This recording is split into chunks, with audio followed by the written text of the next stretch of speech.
everybody. This is Miss Dawn, and today we're going to read a story, and it's called Caps for Sale. And a cap is another word for hat. And look what's going on here. We have a guy who's hanging out, sleeping in a tree. He has all of his caps down at the bottom. And do you guys see those two little monkeys? Let's read this story and find out what happens. It's called Caps for Sale, a tale of a peddler, some monkeys, and their monkey business. And it's written and illustrated by Esfir Slobodkina. So that means he wrote the story and drew the pictures. Very exciting. Let's find out what happens in this story. It's a very fun story. I'm going to do this so everybody can see. Once there was a peddler who sold caps, but he was not like an ordinary peddler carrying his wares on his back. He carried them on top of his head. First he had on his own checked cap, then a bunch of gray caps, then a bunch of brown caps, then a bunch of blue caps, and on the very top, a bunch of red caps. He walked up and down the streets, holding himself very straight so as to not upset his caps. And as he went along, he called, "Caps, caps for sale, 50 cents a cap." One morning, he couldn't sell any caps. He walked up the street and he walked down the street calling, "Caps, caps for sale, 50 cents a cap." But nobody wanted any caps that morning. Nobody wanted even a red cap. He began to feel very hungry. He had no money for lunch. "I think I'll go for a walk in the country," said he. And he walked out of town, slowly, slowly, so as to not upset his caps. He walked for a long time until he came to a great big tree. "That's a nice place for a rest," thought he. And he sat down very slowly under the tree and leaned back little by little against the tree trunk so as not to disturb the caps on his head. Then he put his hand to feel if they were straight. First his own checked cap, then the gray caps, then the brown caps, then the blue caps, and then the red caps at the very, very top. They were all there, so he went to sleep, and he slept for a long time.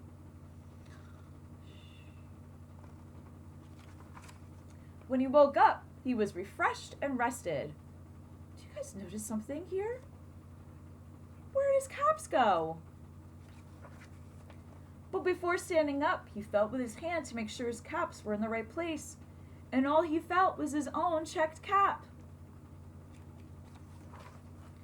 He looked to the right of him, no caps. He looked to the left of him, no caps. He looked in back of him, no caps. He looked behind the tree, no caps.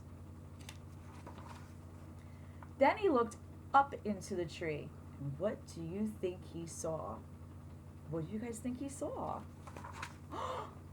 On every branch sat a monkey, and on every monkey was a gray or a brown or a blue or a red cap.